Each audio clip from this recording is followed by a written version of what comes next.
let's go. Step at a time. Do you still remember? Step at a time. What you waiting for? Step at a time.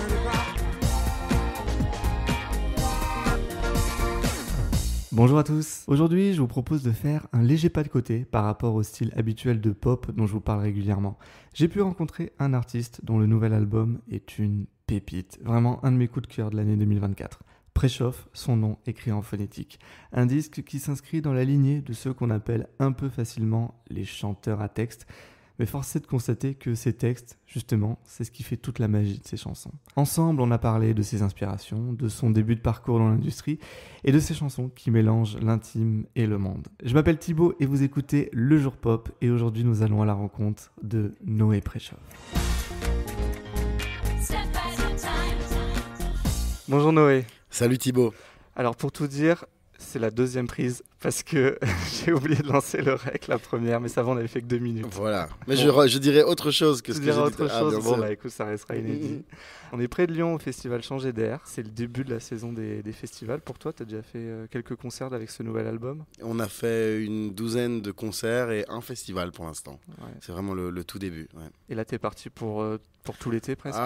Oui, et puis surtout l'été d'après. Enfin, il y aura beaucoup de dates à l'automne, et puis il y aura l'été d'après, et puis on verra. Moi, je veux faire le plus de concerts possible, en tout cas avec cet album, parce qu'il s'y prête vraiment. Moi, j'adore cet album. C'est pour ça que j'ai souhaité te rencontrer. Et c'est vrai que je l'ai trouvé plus pop, justement, que le premier. C'était une volonté. C'était la suite de tous les concerts que tu avais fait avec le premier album qui a infusé dans le deuxième. Je sais pas si c'était une volonté, mais il y a quelque chose en moi qui a vraiment renoué avec tout ce que j'écoutais quand j'avais 17 ans, 16-17 ans, c'est-à-dire Hubert Félix Thiéfaine, qui est un chanteur dont on peut dire que les textes sont, s'il fallait dire quelque chose, on peut dire que c'est très littéraire, mais c'est très pop-rock.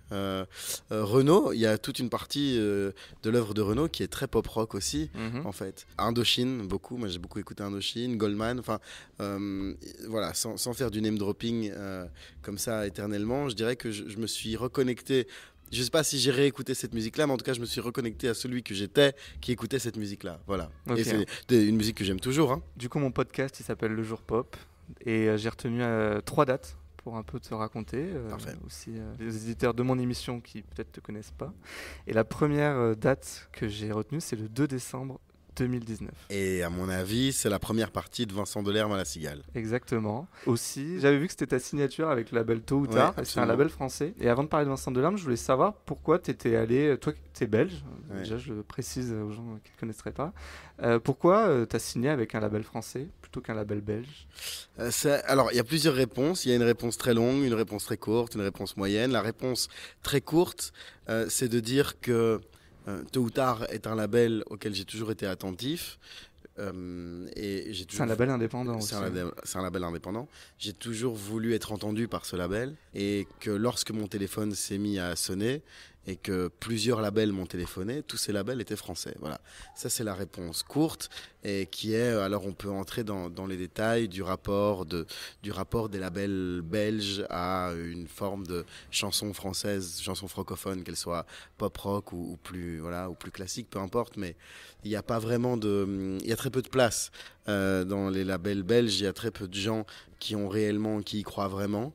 Alors peut-être que ça change parce que tout change et que les générations se renouvellent et donc j'espère que ça va continuer à changer avec tout ce qu'on entend et toutes les choses très bien qui sortent ces derniers temps. Peut-être que ça va donner envie à la Belgique de faire un peu plus confiance aux artistes qui font des chansons entre mille guillemets à texte chez eux. Mais en attendant, c'est vrai que moi, j'ai été entendu par la France et même en Belgique, il y a quelques petits concours, des choses comme ça pour être entendu et tout le monde m'a toujours vraiment fermé la porte au nez et moi, ça m'a donné beaucoup d'énergie parce que j'ai jamais cessé d'y croire. Nous marcherons 1000 autres lunes, 1000 autres jours avant demain, avant que demain ne nous prenne les copeaux d'espoir que l'on tient. Traverserons 1000 autres dunes avec nos défauts, nos faux pas, avec nos semelles de brume qui que l'on soit. À nous, il est sorti le 9 mars 2020. Mhm. Une semaine après, on était confinés, en tout cas en France. Comment tu as vécu ce moment où il y a, peut-être pour toi ça l'allait pas, mais un espèce d'accomplissement de dire il y a enfin ma chanson qui sort et dans un monde qui part Ouais. en lambeaux, non, qui était très, on était vraiment perdus à ce moment-là. Disons que la chanson allait bien avec la situation et c'est ce dont on m'a souvent parlé. Donc j'ai eu un petit peu peur que cette chanson soit enfermée dans la thématique du confinement. Ouais. Mais puisque cette chanson parlait un peu de ce nous et de ce nous imaginaire, et donc on y voyait l'envie de se retrouver, etc. Et donc à la fois j'étais heureux d'avoir fait une chanson qui accompagne cette période et qui donne de la force à certaines personnes. Et puis c'était étrange. Mais allez, vraiment le jour où cette chanson est sortie, je m'en souviens très bien parce que justement beaucoup de proches m'ont... Alors il y a beaucoup de gens qui m'ont écrit, des gens forcément que je connaissais pas, enfin qui découvraient la chanson. Mais il y a eu aussi beaucoup de proches qui savaient pas justement qu'il y avait cette nouvelle étape et qui me voient faire de la musique depuis que j'ai 12 ans et des concerts et on a toutes et tous un ou des amis qui font des chansons depuis toujours et qui organisent leurs propres concerts et qui essayent de ceci, de cela. Et puis on se dit, est-ce qu'à un moment, il ou elle va être entendu? Enfin, et donc, j'ai aucun doute que des gens pensaient ça de moi. Et tout d'un coup, ils se réveillent, ils allument la radio. Et puis, que ce soit en France ou en Belgique, tout d'un coup, ils entendent cette chanson-là. Donc, c'était très émouvant d'entendre cette chanson circuler. Parce que c'est vraiment une chanson qui me raconte, qui raconte vraiment ce que je suis et mon rapport aux autres d'une certaine façon, et qui résume à la fois ma quête personnelle et ma quête artistique à ce moment-là. Je vais avancer, j'ai une deuxième Avançons. date, le 3 avril 2024. Ah, ça c'est mon nouvel album? Non. Non, c'est un peu... Ah, c'est La Cigale? C'est La Cigale. Ah oui, c'est La Cigale. T'as fait La Cigale et puis t'as rencontré Renaud, qui est venu te voir. Oui. Alors Renaud, ça fait 2 ans, je pense on s'est rencontrés il y a 2 ans, peut-être c'était juste avant ses 70 ans, 70 ans qu'il avait fêté à la télévision. Ouais. Puis il est venu à La Cigale et c'était assez incroyable. Il y avait comme ça au balcon, au premier rang du balcon, il y avait ma famille et Renaud. C'était génial. Il représente quoi pour toi dans ta galaxie, je dirais, personnelle, d'artiste, d'influence, de référence? Renaud, c'est vraiment le point de départ pour moi. C'est-à-dire que même si, vraiment, quand j'avais 3-4 ans, on écoutait beaucoup dans la voiture de mes grands-parents Brel, Brassens, Barbara Ferré, Anne Sylvestre, Pierre Perret. Vraiment, Renaud, c'est mon point de départ à moi. C'est-à-dire quand mon frère revient de l'école avec une chanson de Renaud qu'il doit apprendre, la balade nord-irlandaise, et qu'il appuie, je ne sais même pas si c'était une cassette ou un CD gravé, mais qu'il appuie, parce que le prof leur a donné ça, et qu'il appuie sur play et qu'il nous fait écouter. Et d'abord, on découvre que mes parents connaissent évidemment Renaud depuis toujours, à ce moment-là. Et moi, vraiment, il y a un truc qui est vraiment incroyable qui se passe en moi. Et tout de suite, je me mets à me renseigner sur ce Renaud. Très vite, je connais tout Renaud par cœur. Et mes chansons préférées, très vite, deviennent les plus colériques. Ça répond à une sorte, c'est ça, de colère et de rage que j'ai en moi, notamment à l'égard de l'école. Et en plus, il a des chansons qui en parlent. Donc, il y a vraiment quelque chose qui se passe. Et puis, puisque c'est une émission ici qui parle de pop, il y avait cette dose de pop en plus par rapport justement à ce que je connaissais déjà, c'est-à-dire Ferré, Maxime Le Forestier. Chez Renaud, moi, j'appelais pas ça de la pop. Je donnais pas de nom à ça. Simplement, il y avait des riffs de guitare, il y avait des rythmiques, il y avait des chœurs, et c'était riche harmoniquement. Et les mélodies, il y a plein de chansons, je sais pas, que ce soit Morgane de Toi, Mort les enfants, Trivial poursuite, enfin il y a plein de chansons de Renaud qui sont hyper bien composées, c'est toujours hyper bien arrangé, hyper bien mixé, enfin. Donc je crois que les débuts de mon rapport au son aussi commencent là. J'entends un piano à gauche, une guitare à droite, enfin. Donc c'est à la fois les textes, le personnage et ce qu'il raconte et tout ça, et musicalement il y a vraiment un truc qui se passe. Lola, je suis qu'un fantôme quand tu vas où je suis pas. Tu sais, ma môme, que je suis Morgane de Toi. C'est marrant ce que tu dis, parce que moi aussi j'ai eu des rencontres, on va dire, avec des artistes quand j'étais enfant. Tu penses que vraiment ça reste en nous pour Pour toujours, par exemple, ce genre de rencontres qu'on fait avec des artistes quand on a 7, 8 ans, ça nous influence fortement. Il n'y a aucun artiste que j'ai aimé étant plus jeune que j'ai arrêté d'aimer. C'est-à-dire que ça s'est chaque fois Ça reste accumulé. toujours avec soi. Ouais, et ça déclenche toujours les mêmes choses. Aujourd'hui, je vais voir toujours Indochine en concert de la même manière que j'allais voir Indochine quand j'avais 13, 14, 15 ans. Je reste très fidèle aux artistes qui ont provoqué des choses profondes en moi. En tout cas, on verra quand j'aurai 100 ans, mais pour l'instant, jusqu'à présent, par exemple, Renaud, ça m'accompagne toujours, ça répond toujours à des questions ou à des certitudes qui sont les miennes. Et Quand je me suis renseigné sur toi, etc., j'ai lu pas mal de choses. Tout ce qui revient tout le temps, c'est chanteur engagé, chanteur à texte, etc. C'est une case, encore une fois. Et pour moi, il y a pas d'art s'il n'y a pas d'engagement, mais l'engagement, il est physique, il est poétique, il est vocal, il est tout ce qu'on veut. Enfin, de toute façon, il doit y avoir un engagement déjà global, quoi. Après, sans doute que quand les gens parlent d'artistes engagés, ils entendent politique, Sociétal. voilà, sociétal, politique, et c'est quelque chose que j'assume parce que aussi tous les artistes dont je t'ai parlé, vraiment que j'ai découvert quand j'étais enfant, c'est vrai que leur point commun, c'était des artistes qui parlaient de leur époque. Alors, Ferré et Barbara, même si on peut les mettre dans la même famille, en fait, ça n'a rien à voir, c'est vrai. Même si Barbara a des chansons clairement sociétales, etc., elle n'a pas du tout que ça. C'est vrai que moi, ce qui me faisait rêver, ce qui m'a d'abord fait rêver, c'était les chansons politiques. Ça, c'est vrai. Et donc, c'est quelque chose... Je reste vraiment fidèle à ça. J'ai eu des périodes où j'ai eu moins envie d'écrire sur ce qui se passait dans le monde, mais en fait ça vient toujours me rattraper. Ouais. Et même dans cet album, j'avais d'autres chansons qui comptaient vraiment pour moi, qui étaient des sujets beaucoup plus, enfin vraiment des sujets strictement intimes. Et j'en ferai quelque chose, mais j'ai préféré remplacer l'une ou l'autre chanson par exemple la chanson La Gare qui parle de la guerre en Ukraine ou Juste Devant qui parle de l'extrême droite. C'est plus fort que moi, mais ça c'est un choix. Il y a des gens qui aiment les films de Ken Loach, moi j'adore, et puis il y a des gens qui aiment pas ça. Bon, ben voilà, moi j'ai besoin de Ken Loach et de Xavier Dolan, j'ai besoin des deux. D'ailleurs, c'est pas un album qui est fait de 13 chansons sociétales. Bah non, Et justement, il y a pas des du gens tout, qui auraient pas du besoin de tout, ça. ouais. Et moi, j'ai besoin qu'il y ait du rêve, que j'ai besoin que ça plane un peu. Et c'est vrai que Parce que moi, cet album, je trouve qu'il y a vraiment de l'intimité en tout cas. Mm. Tu te livres beaucoup Mhm. aussi, rien que par le titre. Ouais. Déjà, je te remercie pour ce titre parce que j'ai su enfin prononcer ton nom. Et j'ai entendu une interview de toi où tu expliquais que justement, quand on savait pas prononcer le nom d'un artiste, ou quand peut-être on se l'autorisait pas, ça créait peut-être une distance et que des fois on n'osait même pas partager même sa connaissance, son goût de cet artiste-là, dire ah ben j'aime bien Noé Ouais. 13, je sais pas comment Ouais. on dit. Mais j'ai l'impression que c'est un frein, pareil pour les écrivains, les écrivaines, les cinéastes. J'ai l'impression que, après, qu'est-ce que c'est qu'un nom?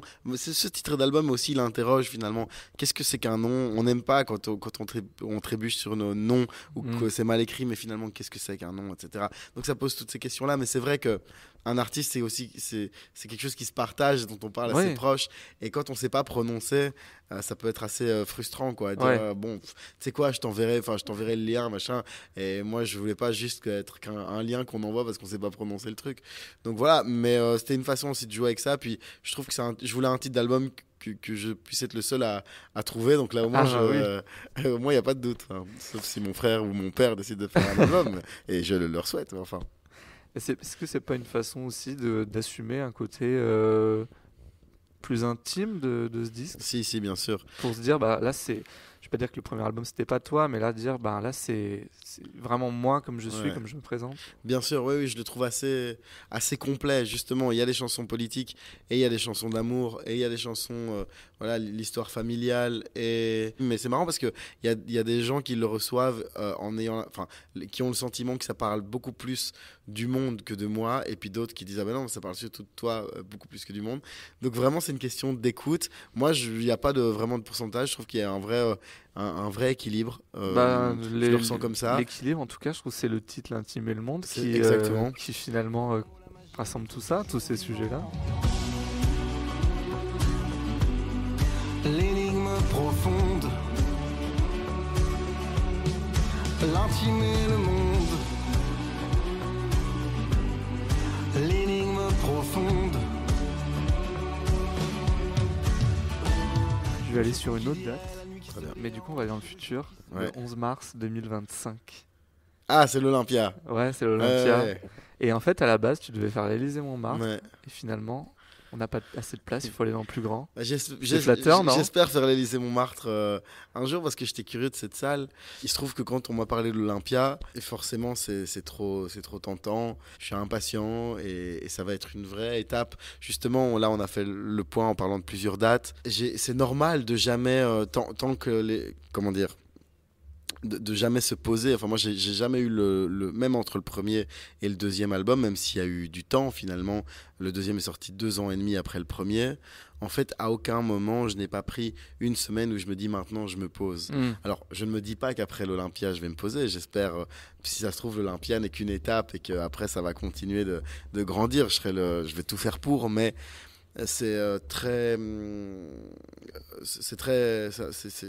ça a vraiment une signification de me dire il y a une vraie étape, voilà, qui va être franchie avec l'Olympia et peut-être je vais pouvoir souffler 5 secondes, mais 5 secondes ça me suffit, hein, mais juste me dire ok, il y a eu l'Olympia, ça veut dire quelque chose, les chansons circulent réellement, il y a des gens qui sont là qui connaissent les chansons par cœur comme c'était le cas en tout cas à La Cigale et voilà, et de faire un petit peu le point, et surtout de pouvoir continuer à rêver à la suite, quoi.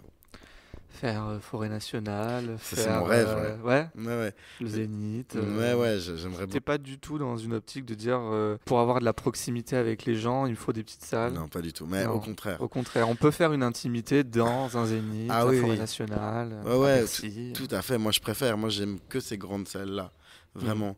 Et c'est un truc de goût, peut-être c'est une forme aussi de, pas de provocation, il y a pire comme provocation, mais c'est vrai qu'il y a tellement le cliché du chanteur un peu comme ça, qui met du temps à écrire ce texte, et donc on croit que... Et en fait non, moi j'aime vraiment les contrastes. Justement, TFN à Bercy, je trouve ça intéressant, c'est là que... Sinon c'est trop simple. Mais après je continue à faire des choses... des soirées slam, des nuits de la poésie, des choses comme ça dans des lieux plus secrets. Ça, je continue à le faire et à faire des choses un petit peu différentes. C'est important parce que ça fait aussi partie de ma vie. Mais ce qui m'a toujours fait rêver, c'est ça. C'est quand à 12 ans, j'ai vu Jean-Louis Aubert à Forêt Nationale, justement, donc, qui est une salle de 8000 personnes et qui est arrivé tout seul à la guitare acoustique en chantant un poème de Rimbaud, et puis qu'il a rejoint le groupe et puis qu'ils ont été faire la bombe humaine. Ça, j'ai adoré ça, quoi. Ouais, c'est vraiment de nouveau, j'y reviens, mais c'est ces contrastes-là. Et vraiment, une salle, les grandes salles, j'ai l'impression que ça me va mieux, qu'il y a quelque chose de plus juste par rapport à mon énergie. Je dose mieux l'énergie. Et donc, quand j'ai fait la première partie de Chaka Ponk à Forêt Nationale, il n'y a pas si longtemps que ça, eh ben, j'ai beaucoup aimé. Ah, bah, je Ça te m'a le beaucoup souhaite. plu, ouais, Je ouais. te le souhaite. Ni pour se taire, ni pour parler.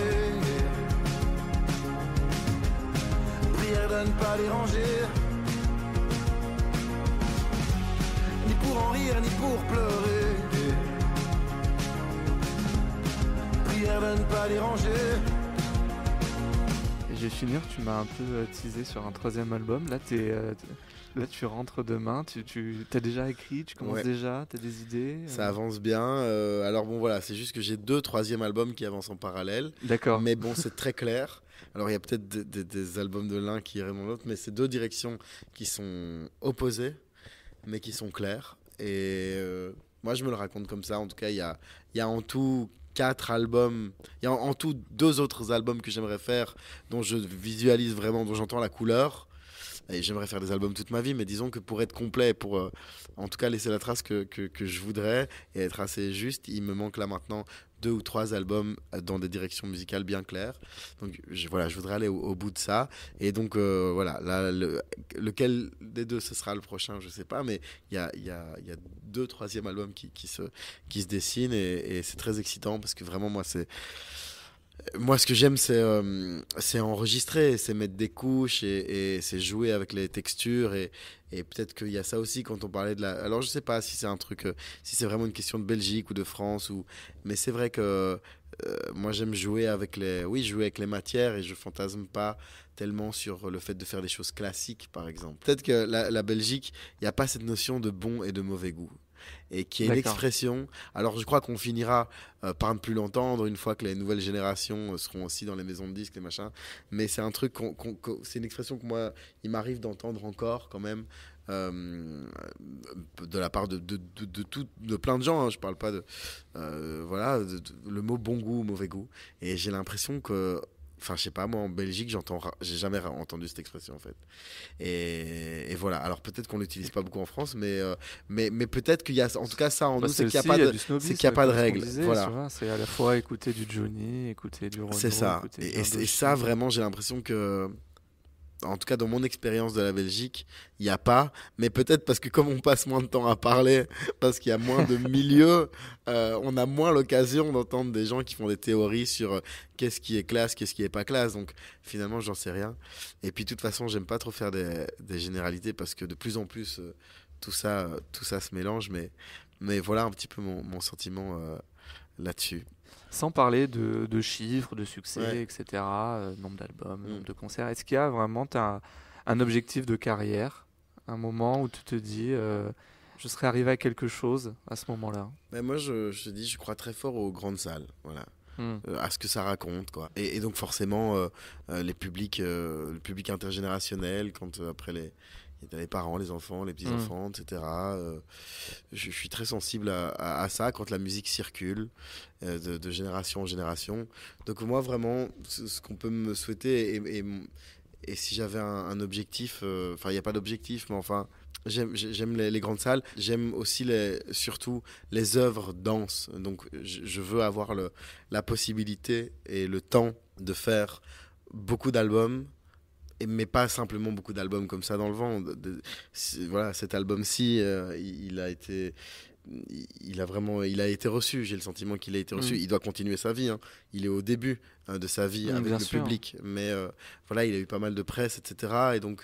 Et donc l'idée, c'est pas juste de faire une succession d'albums comme ça juste pour remplir les cartons. L'idée, c'est vraiment de construire quelque chose. de construire quelque chose, ouais. Et Que dans quelques années, un gamin de 6-7 ans découvre exactement. sa Il a fait chanson. tout ça, il a fait tout ça, se plonge et écoute tout. Et, il a fait 12 albums en 5 ans, mais allez, voilà. Et c'est vrai que moi, j'ai un rapport comme ça un peu à la quantité, donc et j'ai envie de pouvoir exprimer tout ce qui me vient comme ça en tête. Voilà un petit peu, mais c'est une réponse très, très pragmatique et très premier degré, mais voilà un petit peu ce qu'on peut me souhaiter: beaucoup de scènes et beaucoup d'albums. Bah, merci beaucoup, Noé. Merci à toi. Bonne tournée et beaucoup d'albums à venir. Trop bien. Merci à toi.